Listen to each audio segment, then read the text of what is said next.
Have been looking for a possible way for the JFF Gen Sec, Dalton Wint, to survive. But I can't see it.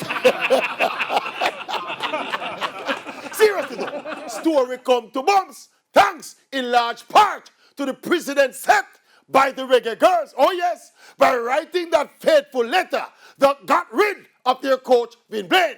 So in comes the reggae boys now, also with a letter demanding the resignation of General Secretary Dalton Wint, or else no game tomorrow.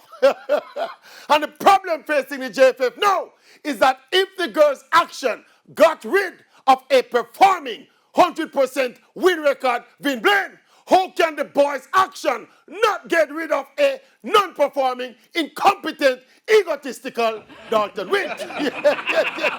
And obviously, it is much easier to get rid of Dalton Wint than to get rid of an entire football squad. Of course, if the players hold them ground and say Dalton Wint must go. Yeah, me can't see. Me can't see no way. Dalton Wint survive. I can't see. Me try to find a way. I can't find a way.